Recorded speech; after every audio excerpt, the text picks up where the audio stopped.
খ্রিস্টপূর্ব 1160 অব্দে ব্যাবেল নামক দেশের দক্ষিণে ফাদ্দান আরাম নামক এক শহর ছিল।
হে মহান ইস্তার, হে সকল প্রভুর মাতা, হে আমাদের দয়ালু প্রভু, আমাদের জন্মদানকারী মঙ্গলদাতা প্রভু, এই অবুঝ শিশুটিকে আরোগ্য দান করুন আর তার মা জননীকে আনন্দিত করুন।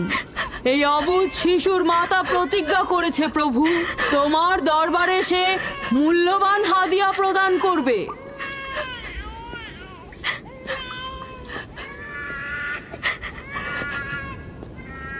আমি মহান ইস্তারের কাছে প্রার্থনা করেছি যেন তিনি তোমার সন্তানকে জীবিত রাখেন। তুমি এখন তোমার সন্তানকে নিয়ে যেতে পারো। তুমি তোমার সন্তানকে ঠিক সেভাবে মানুষ করবে যেন সে বড় হয়ে নিজেকে ইস্তারের সেবায় বিলিয়ে দিতে পারে। আপনিও মহান ইস্তারের কাছে আমি অনেক কৃতজ্ঞ। মহান ইস্তারের ওপর রহমত বর্ষিত হোক। আপনার ওই ইস্তারের মেহেরবানিতে আমার মৃত সন্তান জীবিত অবস্থায় ফিরে এসেছে। ইস্তার মহান, তার ওপর রহমত বর্ষিত হোক। ইস্তার মহান, তার ওপর রহমত বর্ষিত হোক।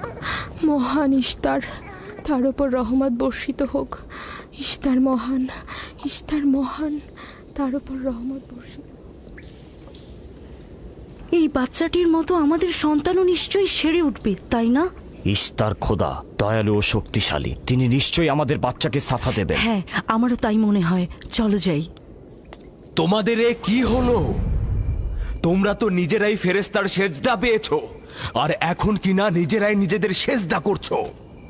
এই পৃথিবীর সৃষ্টির সকল কিছুই ইনসানকে তাসলিম করে, আর তোমরা কিনা প্রাণহীন নির্জীব পাথরকে তাসলিম করছো। এই শোনো, খবরদার বলছি, তুমি এসব বেহুদা কথাবার্তা বলে আমাদের খোদাকে অপমানিত করবে না। আমি এই কথাগুলো নিজে থেকে বলছি না, আমি খোদা কর্তৃক প্রেরিত কথাগুলো এই কিতাব থেকে বলছি। এটি হচ্ছে আসমানি সহি কিতাব, যা আমার দাদা ইব্রাহিম নবীর উপর নাজিল হয়েছিল। আমি তার দিনের অনুসারী এবং এই কিতাবের প্রচলন ও দাওয়াত প্রদানকারী। নিজে থেকে কিছু বলছি না। ওই আসমানি কিতাবে কি লেখা আছে আমাদের খোদাদেরকে অপমানিত করতে হবে? আমি অপমান করছি না, শুধু প্রশ্ন করছি। যদি জেনে থাকো তাহলে উত্তর দাও, আর যদি না জেনে থাকো তাহলে স্বীকার করো। তোমাদের জিজ্ঞাসা করছি, ওই মন্দিরে রাখা ইস্তারের মূর্তিগুলো কি তোমাদের প্রভু, নাকি তোমাদের তৈরি বস্তু? ইস্তার তোমাদের উপর প্রভাব বিস্তার করে নাকি তোমরা ইস্তারের উপর? ইস্তার তোমাদেরকে শাসন করে নাকি তোমরা ইস্তারকে? পাথরের তৈরি ইস্তার যদি দুর্বল ও অক্ষম হয়ে থাকে, তবে কি করে আমাদের বাচ্চাদেরকে সাফা দেয়? সত্যি কথা, আমরাও দেখেছি। হ্যাঁ, তার হাকিকাত আছে। ইস্তার তার সন্তানকে সাফা দিয়েছে, আমি দেখেছি। ওই প্রজ্ঞাবান যিনি তোমাদের আহাজারি শুনেছেন, তিনি তোমাদেরকে সাফা প্রদান করেছেন, না ইস্তার। যদিও তোমরা খোদা ছাড়া প্রার্থনা করেছ আর তিনি ছাড়া তোমরা সাহায্য চেয়েছ, কিন্তু তিনি সকল কিছু সম্বন্ধে অবগত আছেন, তাই তোমাদের আহাজারিতে তার রহমত বর্ষিত হয়েছে, তোমাদেরকে সে সাহায্য করেছেন। সাধারণ দৃষ্টিতে তোমরা ইস্তারকে দেখেছ, অন্তর্দৃষ্টিতে দেখনি, তাই মূল সাফা প্রদানকারীকে চিনতে পারোনি। ইয়াকুবের কথার মূল অর্থটা আমি এখন বুঝতে পারছি। সে চাইছে যে আমরা আমাদের খোদাদেরকে বাদ দিয়ে তার খোদার ইবাদত করি। আমরা আমাদের খোদার অনেক কল্যাণকর কাজ দেখেছি, তোমার খোদার কি দেখছি? আমি তোমাদেরকে সকলের চাইতে ঊর্ধ্বে অবস্থিত খোদার দিকে আহ্বান করছি।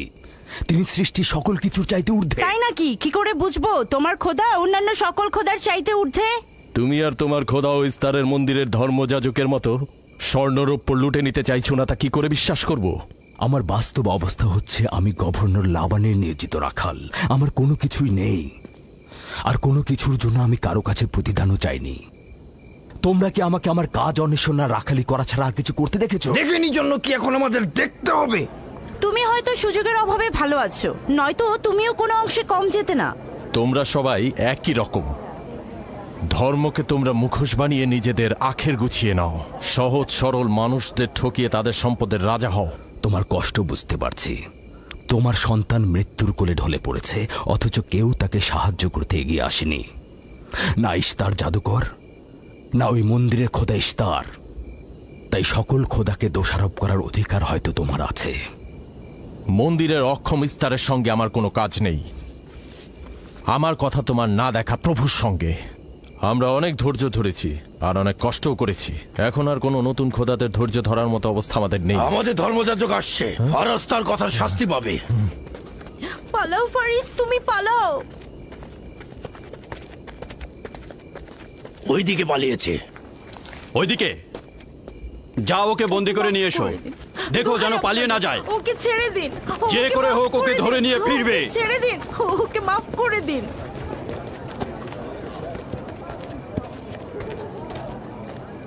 যদি শুধুমাত্র গভর্নরের জামাতা না হতে, তাহলে আমি জানি তোমাকে কিভাবে শায়েস্তা করতে হয়। মন্দিরের কোনো প্রতিনিধির সাথে আমার কোনো কাজ নেই। তোমরা সবাই চলে যাও। ইয়াকুবের কুফরি কথায় তোমরা কেউ কান দেবে না, আর কেউ বিশ্বাস করবে না। তোমরা কি কেউ দেখছো না? হ্যাঁ, এই ইয়াকুব তার কুফরি কথাবার্তার কারণে ফাদ্দানে দুর্ভিক্ষ নিয়ে আসছে। আমাদের ধর্মযাজক ঠিক কথাটাই বলেছেন। ইস্তারের অভিশাপে বালা মুসিবত আসার পূর্বেই চলো চলো আমরা এখান থেকে চলে যাই।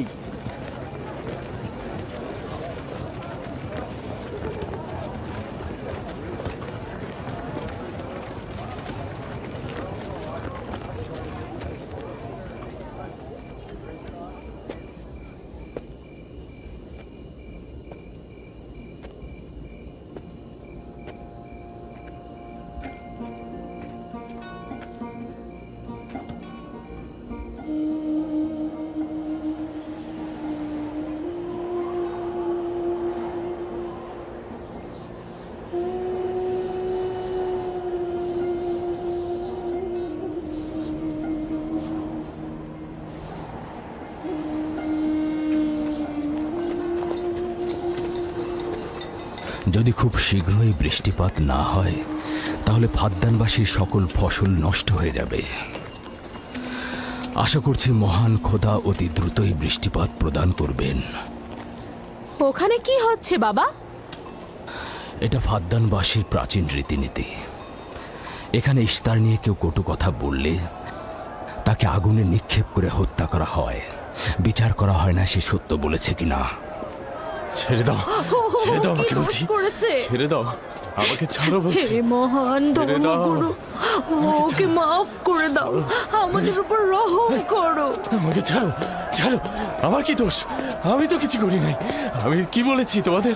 আমাকে আমাকে এভাবে বেঁধে নিয়ে যাচ্ছ? আমাকে ছাড়ো। শোনো, তুমি এখানে ভেড়ার পালগুলো দেখে রাখো, আমি একটু আসছি। ছাড়ো, ছাড়ো, ছাড়ো আমাকে। এই, ছেড়ে দাও, ছেড়ে দাও, ছেড়ে দাও।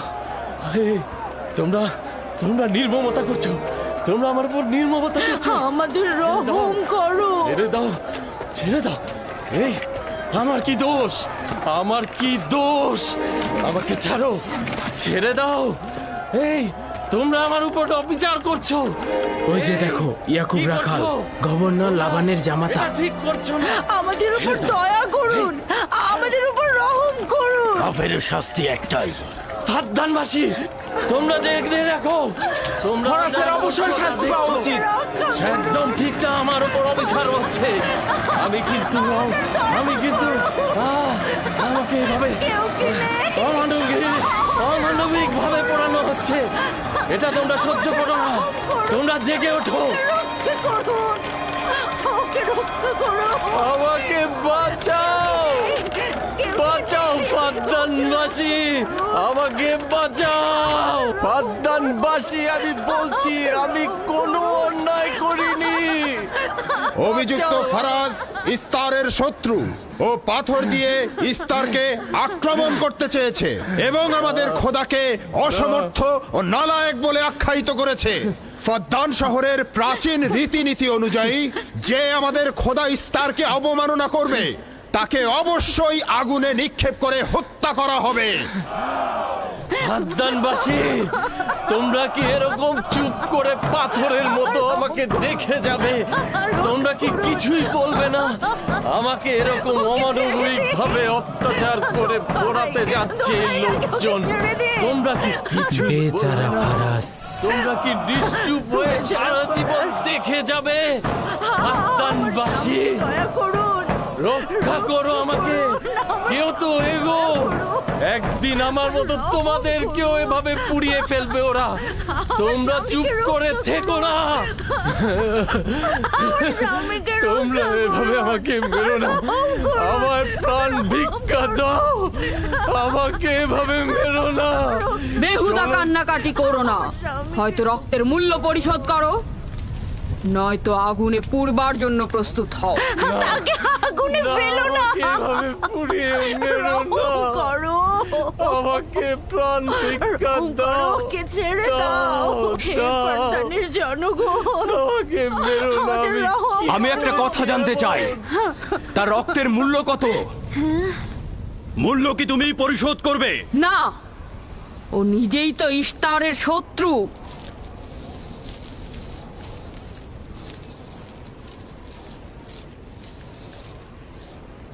তুমি নিজেই তো ইস্তারের শত্রু, প্রথমে তোমার নিজের রক্তের মূল্য পরিশোধ করো। তাহলে আমাকে বন্দি করছো না কেন? বন্দি করো। অগ্নিপিণ্ডের মধ্যে নিক্ষিপ্ত হওয়া তো আমাদের বংশের প্রাচীন ঐতিহ্য। আমার দাদা ইব্রাহিম, উনিও তো একবার নমরুদের আদেশে অগ্নিপিণ্ডের মধ্যে নিক্ষিপ্ত হয়েছিলেন। এখন পর্যন্ত তুমি যে গ্রেপ্তার হওনি তার কারণ তুমি হচ্ছ গভর্নরের ভাগিনা। তার অর্থ দাঁড়াচ্ছে এই যে আমার মামা গভর্নর লাবান ইস্তারের খোদাকে অবমাননা করতে পারে কোনো শাস্তি ছাড়াই। ওকে গ্রেপ্তার করো আর ওর দাদার মতো ওকেও আগুনে নিক্ষেপ করো।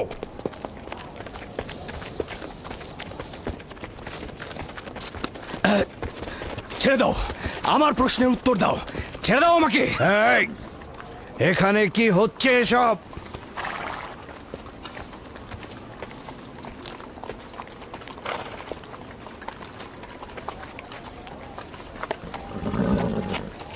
ওকে ছেড়ে দাও আর অভিযুক্তকারীকেও মুক্ত করো। ফারাসের অবশ্যই শাস্তি পাওয়া উচিত। যখন ইয়াকুব জীবনের মূল্য পরিশোধ করতে চায় তখন তোমাদের কোনো অধিকার নেই ওকে শাস্তি দেবার।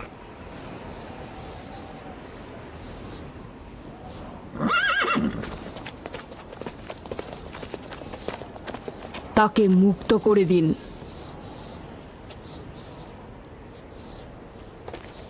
ইয়াকুব, তুমি অবশ্যই ফারাসের জীবনের মূল্য স্বরূপ 500 দিনার পরিশোধ করবে। হ্যাঁ, কোনো সমস্যা নেই, আমি এই অর্থ পরিশোধ করব।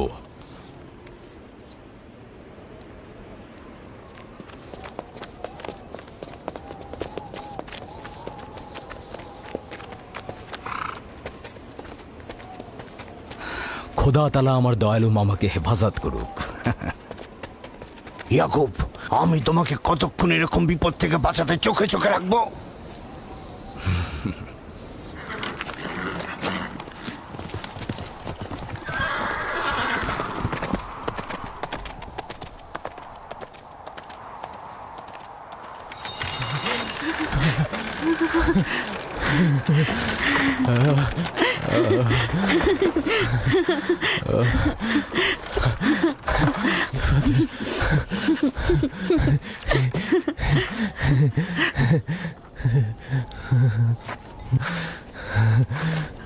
আপনি মহান, আমরা কৃতজ্ঞ, আমরা আমি অনেক আপনাকে কৃতজ্ঞ আপনার কাছে। আমার জীবনের মূল্য স্বরূপ যে অর্থ আপনি প্রদান করবেন তার বিনিময়ে সারা জীবন আমি আপনার কৃতদাস হয়ে থাকব। আপনি মহান, আপনি মহান। আপনি ফারাজকে মৃত্যুর হাত থেকে বাঁচিয়েছেন, আপনি আমাদের নতুন জীবন দিয়েছেন। হয়েছে হয়েছে, এবার এসো এসো।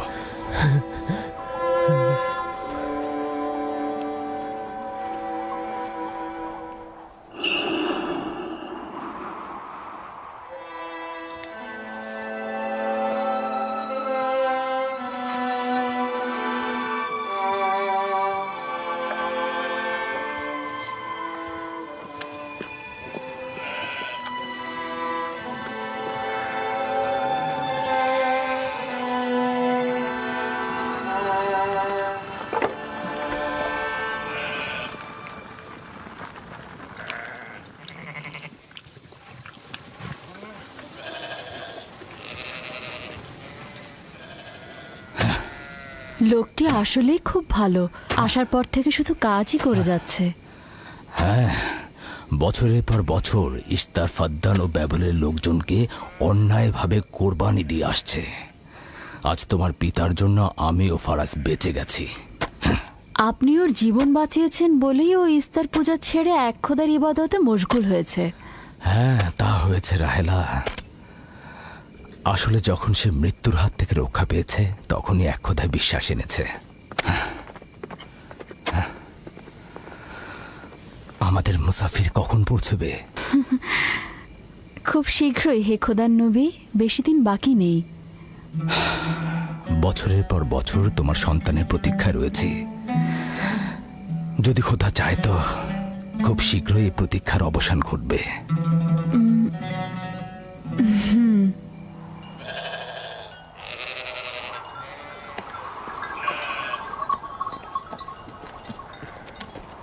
ইস্তেকদার, তোমার ও তোমার পরিবারকে সালাম। তোমার উপরও দরুদ বর্ষিত হোক ইয়াকুব রাখাল। হ্যাঁ, কৃতজ্ঞতা জ্ঞাপন করছি।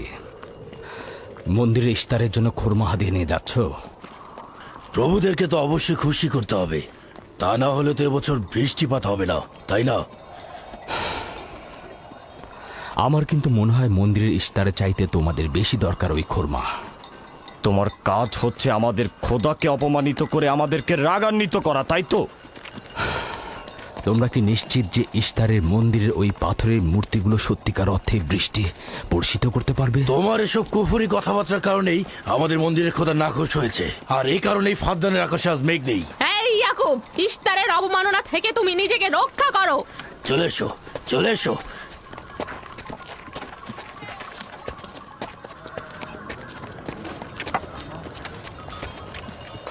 এটা তোমাদের কেমন বিবেচনা? তোমরা শক্তিশালী ও দয়ালু এক খোদাকে রেখে নির্জীব পাথরের উপাসনা করছো।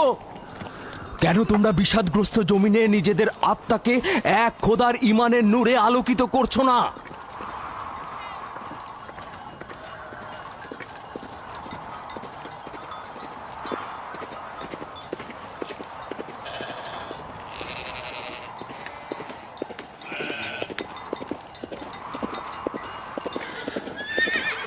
হে মহান ইস্তার ইলাহি, তোমার ফলপ্রসূ এই মন্দিরখানা তোমার শত্রুদের রক্ত দ্বারা পবিত্র করব। শুষ্ক মৌসুমকে এই অঞ্চল থেকে দূর করে দাও, তোমার রহমতের বৃষ্টি বর্ষণ করো। হে মহান ইস্তার ইলাহি, তোমার এই ফলপ্রসূ মন্দিরকে তোমার শত্রুদের রক্ত দ্বারা পবিত্র করব। হে মহান ইস্তার ইলাহি, এই অঞ্চলের শুষ্ক মৌসুমকে তুমি দূর করে দাও, তোমার রহমতের বৃষ্টি বর্ষণ করো। হে মহান ইস্তার ইলাহি, আমাদের খোদাকে তোমার অবজ্ঞা করেছে। রহমতের বৃষ্টি বর্ষণ করো। হে ইস্তেকদারের সাথে মন্দিরে ঢোকার সময় কথা বলেছে, তোমার আমিও দূর রহমতের থেকে দেখেছি। বৃষ্টি বর্ষণ করো। হে মহান ইস্তার ইলাহি, তোমার ইয়াকুব হাত গুটিয়ে বসে থাকবে না। ধ্বংস করো, তোমার দুশমনদের ধ্বংস করো, আর ফারদানের জনগণের উপর রহমতের বৃষ্টি বর্ষণ করো।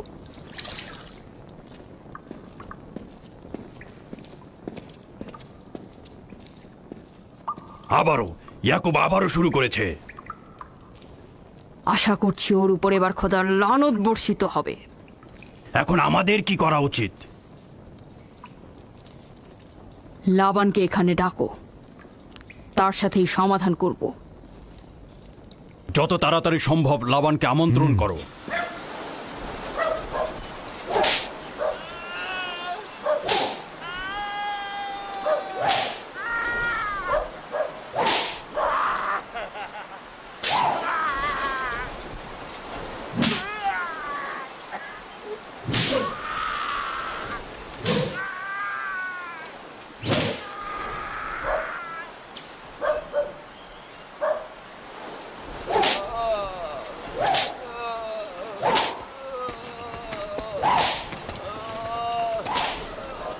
জনাবে আলী, ইস্তার মন্দিরের মহান ধর্মগুরু আপনাকে সাক্ষাতের জন্য আমন্ত্রণ জানিয়েছেন।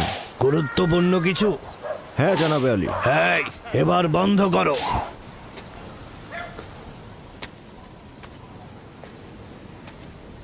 তুমি যদি আবারও চুরি করেছো তাহলে তোর আর আঘাতে আর জীবিত ফিরবে না। আমি কথা দিচ্ছি এমন ভুল আর কখনো হবে না। ছেড়ে দাও একে। এসো।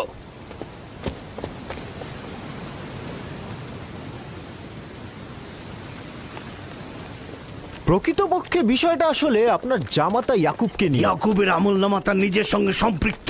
আমি উত্তরদাতা নই। না, ঠিক আছে, কিন্তু ইয়াকুব তো ইস্তারকে অবজ্ঞা করে। এটা ধর্মগুরুদের কর্তব্য তার প্রশ্নের উত্তর দেওয়া।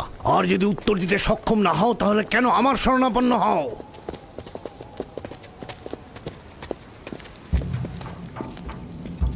খোদার চাইতেও বড় খোদা মহান ইস্তার রাগান্বিত হয়েছেন।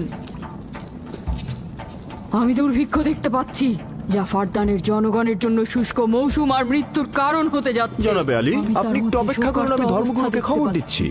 মহান ইস্তারকে সে রাগান্বিত করেছে। এ অপমান ইস্তার সহ্য করতে পারছেন না। কেউ একজন ইস্তারকে খেপিয়ে তুলেছে। যে মহান খোদাকে অপমান করেছে সে দ্রুতই শাস্তি পাবে। মহান ইস্তার তার বলি চাচ্ছেন। লাবান,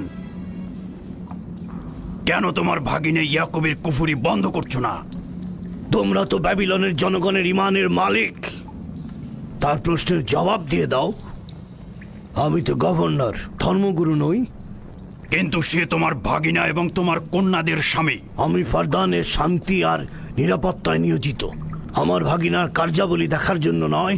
এই কারণেই তাকে শান্ত করতে হবে। সে ফারদানের শান্তি নষ্ট করছে। ফারদানের শান্তি ফিরিয়ে আনতে হবে, তা না হলে অতি দ্রুত ফারদানের বুকে দুর্ভিক্ষ নেমে আসবে, আর এটার দায়ভার সম্পূর্ণ ইয়াকুবের। কি করে করি বলো? ইয়াকুব এখানে ভেড়া রক্ষণাবেক্ষণের প্রধান ব্যক্তি, অর্থনৈতিক চালিকা শক্তিও বটে।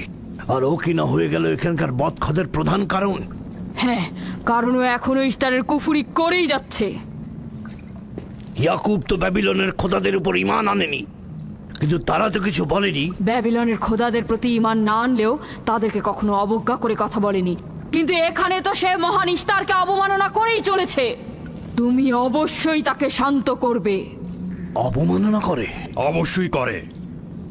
তুমি কি কখনো ভেবে দেখেছো যে ব্যাবিলন রাজ্য কেন তোমাকে নিয়োজিত করেছে? তাহলে এটাও জেনে রাখো কেন আমাকে গভর্নর নিয়োগ করা হয়েছে। উত্তম হলো এটা জানা যে আমি ব্যাবিলন থেকে ফরমান গ্রহণ করি, না তোমাদের থেকে, না তোমাদের ইস্তার থেকে। যদি ইস্তারের মন্দিরের ধর্মগুরু বাবেল এই কথাগুলো তুলে ধরেন তবে কোনো অসুবিধে নেই তো?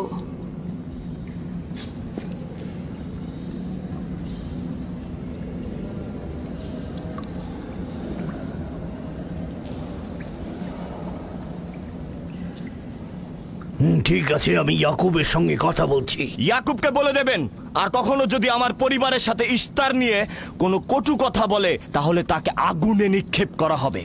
কুকুরের ছানা তার বাবা মার কাছে ঘেউ ঘেউ শেখার আগে নেকড়ের কাছে ছিন্ন ভিন্ন হয়ে যায়। তোমার নিজের জবানের হেফাজত করো।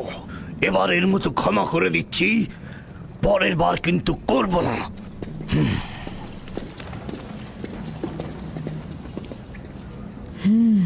সবাই শুনে রাখো, যদি দুর্ভিক্ষের কারণে আমার ফসল নষ্ট হয় তবে ইয়াকুব আর তার পরিবারের কাউকে আমি জ্যান্ত রাখবো না। দেখা যাক না, একবারই তো কোনো কথা বলে লাভ নেই।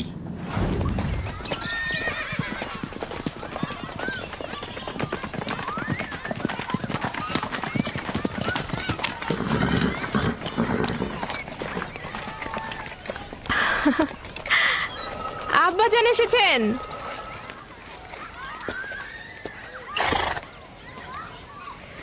আসসালামু আলাইকুম আব্বাজান, এবার অনেকদিন পর এলেন। সালাম আব্বাজান। কি সৌভাগ্য আমাদের, ফাদ্দান আরামের মহৎ ব্যক্তি দেশের গভর্নর তাহলে সময় পেলেন মেয়েদের দেখতে আসার। এই ইয়াকুবটাকে নিয়ে আর পারি না। কি হয়েছে আব্বাজান? আবারও কি ইস্তার মন্দিরের ধর্মগুরুরা অভিযোগ করেছেন? তার মানে ফারদানের এইসব দাঙ্গা হাঙ্গামা ধর্মগুরুদের ষড়যন্ত্র। ইয়াকুব এগুলোর সঙ্গে জড়িত নয়, তাই তো? আব্বাজান, আপনি খুব ভালো করেই জানেন ইয়াকুব রেসালাত আর নিজের কাজ ছাড়া অন্য কিছুই করে না। কয়েক হাজার বছরের প্রচলিত ইস্তার মন্দিরের সঙ্গে তার কি কাজ? যদি সে এটাই চায় যে সে তার পিতামহের দিন প্রচার করবে, তাহলে সে আমাদের পরিবারের সঙ্গে করুক। কিন্তু মানুষের বিশ্বাসকে কেন অবমাননা করছে? আমার মনে হয় আব্বা আপনি ভুল করছেন। সে অবমাননা করছে না, সত্য প্রচার করছে। আব্বাজান, কিছু মনে করবেন না। ইয়াকুব আসলে এক খোদার প্রতিনিধি হয়ে তার নিয়মকানুন সম্পর্কে জনগণকে সচেতন করে তুলছেন, যেটা তার কর্তব্য বলে মনে করছেন। যেরকম আপনার কর্তব্য ফাদ্দানের জনগণের নিরাপত্তা প্রদান করা। তোমরা তার মতো কঠোর ও বেপরোয়া হয়েছ। আমি যদি চাই দায়িত্ব পালন করতে, তাহলে তোমরা মরুভূমিতে ভবঘুরে হয়ে ঘুরবে। আব্বাজান, আমি আর আমার বোন লিয়া আমাদের স্বামীর দিনে অটল আছি, তাই এক খোদার আইন বাস্তবায়নে আমরা তাকে সাহায্য করেই যাব। তোমরা সবাই দেওয়ানা হয়ে গেছো। তোমরা কেউ আমার অবস্থার কথা চিন্তা করছো না। তোমরা কি জানো, ব্যাবিলনের ধর্মগুরু যদি জানতে পারে আমার ভাগিনা ইস্তারের বিরুদ্ধে অপপ্রচার চালাচ্ছে, তাহলে আমার কি অবস্থা হবে ভাবো। আমি তখন কতটা বিপদে পড়বো। ইয়াকুবের খোদার শক্তি ওই বাবেলের মন্দিরের ইস্তারের থেকে অনেক বেশি। আব্বাজান, আমাদের উচিত হচ্ছে আমাদের নিজেদের খোদাকে ভয় করা, ওই পাথরের খোদাকে নয়। আমার না তার খোদার সঙ্গে কোনো কাজ রয়েছে, না এদের খোদা। শুধু বলবো ইয়াকুবের কোনো অধিকার নেই ফাদ্দানের লোকের কাছে আমার অবস্থান নড়বড় করে দেয়া। কি হয়েছে রাহেলা? রাহেলা, রাহেলা, কি হয়েছে রাহেলা?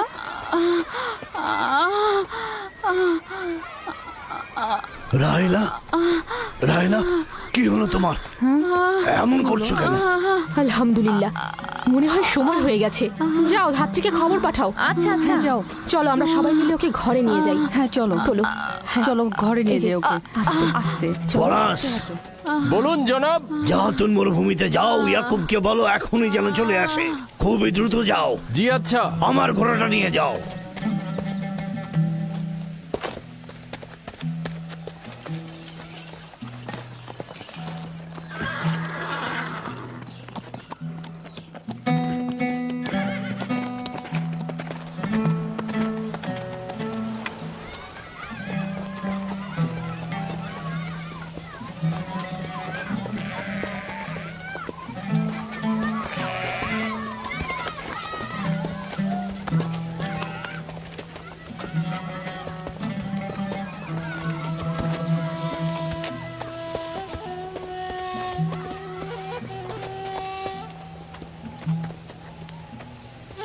রাখালেরা চতুষ্পদী প্রাণীগুলোকে হেদায়েত করে, আর নবুয়াত ইনসানদের হেদায়েত করে থাকে। সম্ভবত এ কারণেই অধিকাংশ নবী রাখাল ছিলেন। আমি ইসরায়েল ভেড়াগুলোর সঙ্গে আমার সন্তানদেরও মরুভূমিতে নিয়ে এসেছি, যাতে তারা হেদায়েত গ্রহণ শিখতে পারে। আমার সন্তান বনি ইসরায়েলেরা কেন ক্ষমতা ও পেশি শক্তিকে মূল দণ্ড হিসেবে মনে করছে? আমি তো তাদেরকে পেশি শক্তি বা জোর করে চাপিয়ে দেওয়া কোনো কিছু শিক্ষা দেইনি। তোমরা কি শুরু করলে? তোমরা কি শুরু করলে? ওঠো, ওঠো শামুন, ওঠো। আমার উত্তরাধিকারী ও পরিবারের প্রধান সেই হবে যে খোদাকে সবচাইতে বেশি ভালোবাসবে। ইব্রাহিম ও ইসহাক ছিলেন সর্বোৎকৃষ্ট। তার মানে এই নয় যে তারা অধিক শক্তিশালী ছিলেন। শক্তি দিয়ে সবকিছু জয় করা যায় না।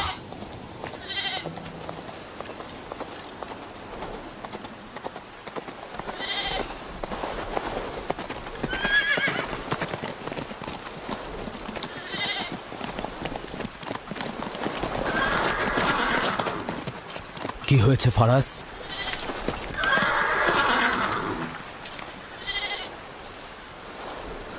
তোমরা ভেড়াগুলোকে নিয়ে আসো।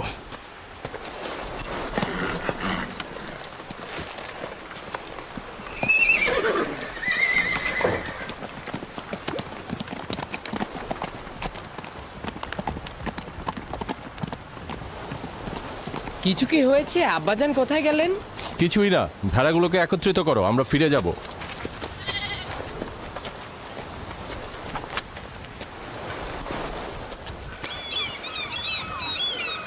বেল হ্যাঁ, রাহেল তো তোমার সতীন। রাহেলের সঙ্গে তোমার অনেক ভালো সম্পর্ক দেখছি। ওই সন্তান না থাকায় ভালো সম্পর্কটা ছিল। রাহেলের সাথেও ভালো সম্পর্ক ছিল, ওই ইয়াকুবের সাথেও ভালো সম্পর্কটা ছিল। আমার সন্তান নেই, তার সন্তান হচ্ছে, ভালো সম্পর্কটা থাকে কি করে? এমন ভাবে বলছো কেন? রাহেল আর ইয়াকুব তো ইনসান হিসেবে খুবই ভালো। হ্যাঁ, কিন্তু ইয়াকুব তো রাহেলকে অনেক বেশি ভালোবাসে। আর যেহেতু এখন তার সন্তান হচ্ছে, তার স্থান তো সব স্ত্রীর থেকে উপরেই হবে, তাই না? ইয়াকুবের কয়টা স্ত্রী? 4 জন, আমি, লিয়া, জুলফা ও রাহেলা। এই বাদ দাও তো এসব, তাড়াতাড়ি চলো, না হলে শব্দ শেষে আবার আমার ঘাড়েই পড়বে। আরে আমি তো জানি ইয়াকুব বড় ন্যায়পরায়ণ আর মেহেরবান। সকল হিংসা ভুলে একটু ভালোবাসাটাকে বাড়াও, দেখবে সেও তোমাকে খুব ভালোবাসবে। আর ও তো খুব ভালো মানুষ। জনাবে আলী লাবান, আপনার ওপর শান্তি বর্ষিত হোক। ভালো পুরস্কার পেতে যাচ্ছ, কিন্তু রাহেল আর তার সন্তানকে সুস্থ চায়। চিন্তা করবেন না, আমি অনেক অভিজ্ঞ ধাত্রী।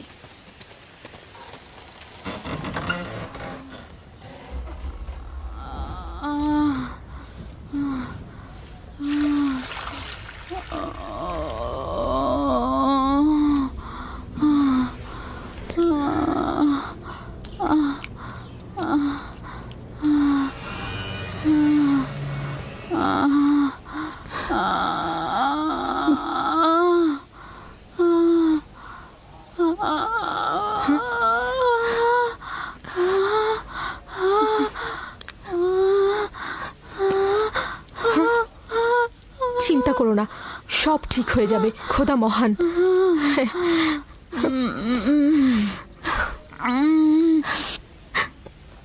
রাহেল, রাহেল, রাহেল, এই যে রাহেল, কি হলো? কথা বলো। রাহেল, রাহেল, রাহেল, রাহেল রাহেল বেহুশ হয়ে গেছে। রাহেল, রাহেল চোখ খোলো, রাহেল কথা বলো, রাহেল, রাহেল, এই যে রাহেল। রাহেলা, হ্যাঁ এমন তো নয়, তার উপর ইস্তারের খোদা রাগ পড়েছে।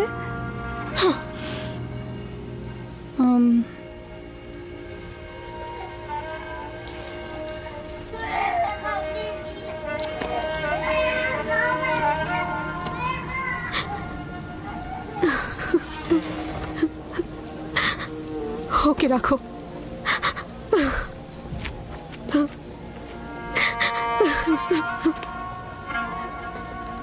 তোমরা তোমার খালার জন্য দোয়া করো, তোমাদের দোয়া খুব তাড়াতাড়ি কবুল হবে।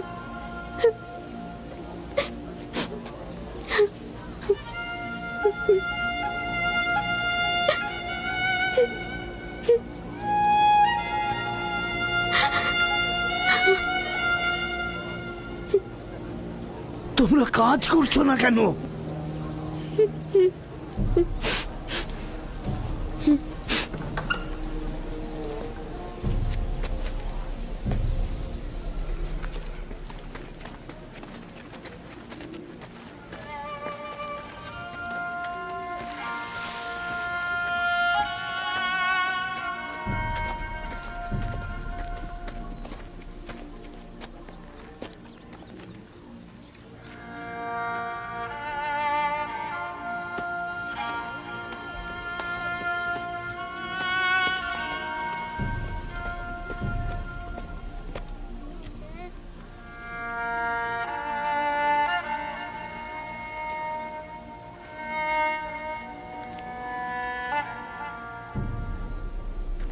কেউ একজন ইস্তারকে রাগান্বিত করেছে। আগুন ও রক্ত দেখতে পাচ্ছি, অলক্ষণে মৃত্যুর ছায়া সর্বত্র দেখতে পাচ্ছি। আগুন প্রথমে কাফেরের পোশাকের নিম্নাংশ গ্রাস করবে। যারা ইস্তারকে অবমাননা করেছে, অতি দ্রুতই তাদের ধ্বংস আসন্ন। হ্যাঁ, ইস্তার তাকে ক্ষমা করবে না, অতি দ্রুতই সে তার শাস্তি পাবে। আমার মনে হয় ওরা ইস্তারের অভিশাপের ফল ভোগ করছে। ইয়াকুব তো সব সময় ইস্তারকে অবজ্ঞা করে কথা বলে। হ্যাঁ, ইশতার বলেছিল কুফরিকারী কাফের তার রোশানল থেকে রক্ষা পাবে না। ইয়াকুব তো ইশতার আর তার খোদাকে নিয়ে কত বেহুদা কথা বলেছে, মনে হচ্ছে তারই ফল ভোগ করছে।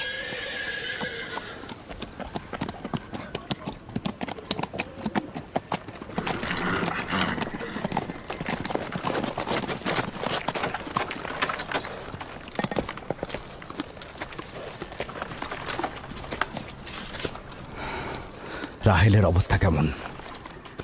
আমি কিছু বলতে পারছি না।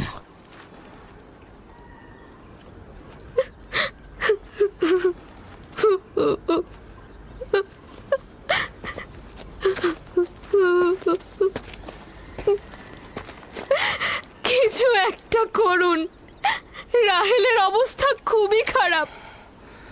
শান্ত হও, খোদার উপর ভরসা রাখো, তিনি যেমন চাইবেন তেমনই হবে, ভরসা রাখো।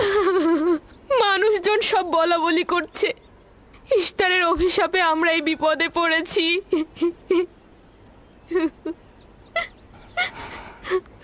খুব ভালো, এবার দেখা যাক রাহেল ও তার সন্তানের খোদা সবচাইতে বেশি শক্তিশালী নাকি ওই ইশতারের খোদা।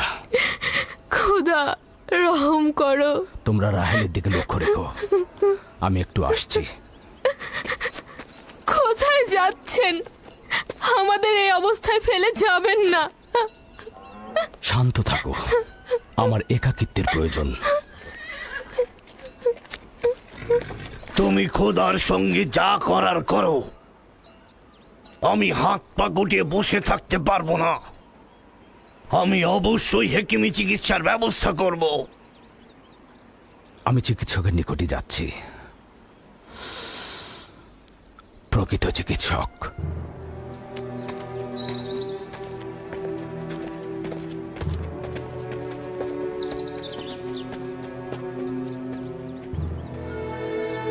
সে যেমন ফাদ্দানের লোকেদের বিপদের কারণ হয়েছে, তদ্রুপ আমার কন্যাদেরও বিপদের কারণ হয়েছে। জানি না ওর সঙ্গে কি করব।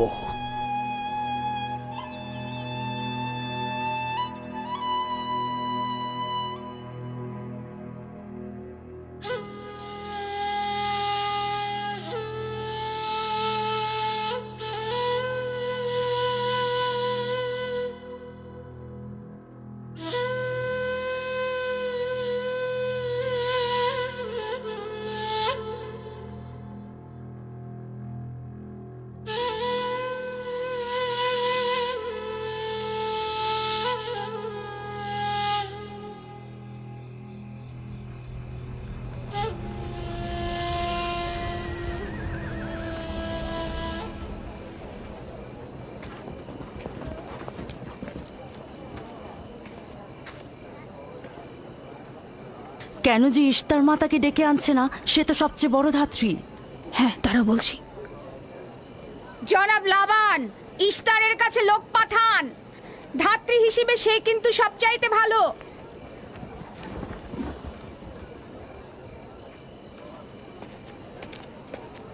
যাও গিয়ে খোঁজ নাও ইস্তার আছে কিনা। যা চাই তাই দেবো। বলবে লাবান বলেছে যদি তার কন্যাকে নাজাত দাও, ইয়াকুবকে ফাদ্দান থেকে বার করে দেবো আর তার পাপ থেকে ইস্তার মন্দিরকে রক্ষা করব। যাও।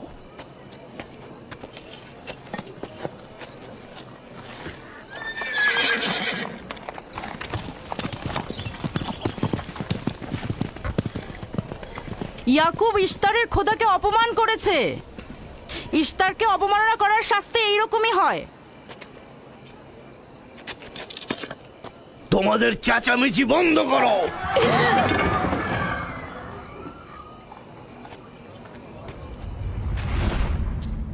ইয়াকুবকে বলো কেন সে তার খোদার কাছে সাহায্য চাচ্ছে না। আমি যদি তার জায়গায় থাকতাম তবে অবশ্যই এ সময় আমার খোদাকে ভুলে যেতাম না। আমাকে পাঠিয়েছেন জনাব লাবান। তিনি কথা দিয়েছেন তার কন্যাকে যদি নাজাত দিতে পারেন, ইয়াকুবকে ফাদ্দান থেকে বের করে দেওয়া হবে। আমার দৃষ্টিতে এটা সর্বোত্তম সময় ফাদ্দানবাসীকে মহান ইশতারের কুদরত সম্পর্কে জানিয়ে দেবার এবং তার শক্তিমত্তা সম্পর্কে বুঝিয়ে দেবার এটাই উৎকৃষ্ট সময়। যদি রাহেলাকে বাঁচাতে পারো তাহলে তোমাদের উপর ফাদ্দানবাসীর ঈমান বৃদ্ধি পাবে। এখানে স্বর্ণরৌপ্যের ভান্ডার হবে। রাহেলের মৃত্যুও একই পরিণাম নিয়ে আসবে। বাদ দাও, মরে যাক। খুব ভালো, যাও এই কথাই গিয়ে বলো। রাহেলের মৃত্যু ইশতারের অভিশাপের ফল। একক খোদার ইবাদত করা এবং ইশতারকে দেখেও না দেখার ভান করার এমনটাই ফল। যদি এমনটা হতো, রাহেল ও তার সন্তানের মৃত্যুর পর আকাশ থেকে বৃষ্টি বর্ষিত হচ্ছে,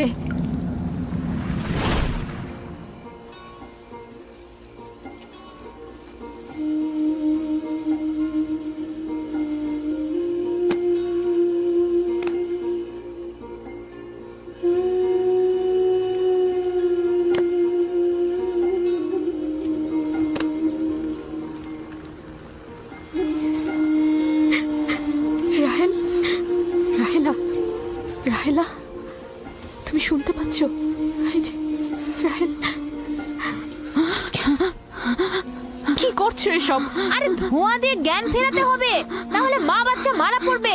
এই ধোঁয়া তাকে মেরে ফেলবে, সুস্থ করবে না।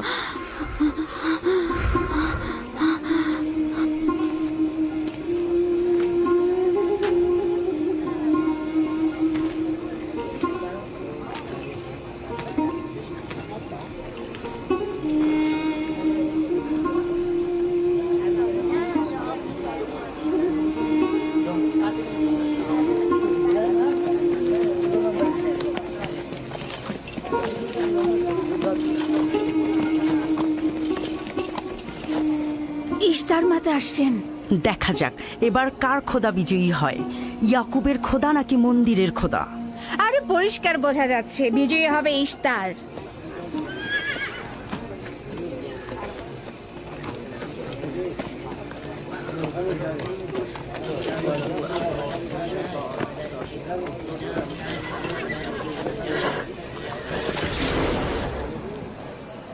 লাবান, আমার কথায় কষ্ট পেয়েছো তাই না? আর ইয়াকুব যে বলল তার খোদা সর্বশক্তিমান, অধিক দয়ালু, তবে তার খোদা কেন এসে তাকে সাহায্য করছে না? রাহেলের জীবন এখন তোমার হাতে, তুমি তাকে সাহায্য করো। আমি কখনোই ভাবিনি যে ইয়াকুব এত দ্রুতই মহান ইশতারের শরণাপন্ন হবে। কত অবাক করা বেহুদা ও কাল্পনিক মিথ্যা আর বাতিল চিন্তার মধ্যে মগ্ন আছো। এই বাতিল চিন্তার সত্যতা একটু পরেই তুমি উপলব্ধি করবে, যখন তোমার স্ত্রী সন্তান মৃত্যুর মুখে পতিত হবে। জীবন ও মৃত্যু সম্পূর্ণ খোদার হাতে, না ইশতারের পাথরের মূর্তির হাতে। আমি ইশতারকে এখানে আসতে বলেছি। রাহেলের অবস্থা খুবই খারাপ। রাহেলের নিজের খোদা ব্যতীত আর কারো খোদার প্রয়োজন নেই। তুমি বের হয়ে যাও, বের হও। ইয়াকুব, আমি এখানে দাঁড়িয়ে আছি। দাঁড়িয়ে আছো কেন? বের হয়ে যাও। তোমার স্ত্রী সন্তান ধ্বংস হবে। মহান ইশতারের ক্রোধে তোমাদের ধ্বংস অনিবার্য। আমার সহধর্মিনী তোমার দয়ায় আসেনি যে তোমার বদ দয়ায় ধ্বংস হয়ে যাবে। তুমি বের হয়ে যাও। ফারদানের জনগণ, এই লোক নিজের জন্য কোনো রহম নিয়ে আসেনি এবং সে তোমাদেরও কোনো রহম দিতে পারবে না। সে তোমাদের জন্য যেমন দুর্ভিক্ষ নিয়ে আসছে, তেমনি তার স্ত্রী পুত্রের জন্য মৃত্যু ডেকে নিয়ে আসছে। অতি দ্রুতই তোমরা ইশতারের কুদরত দেখতে পাবে। তোমার কারণে আমার কন্যার জীবন যদি বিপন্ন হয়,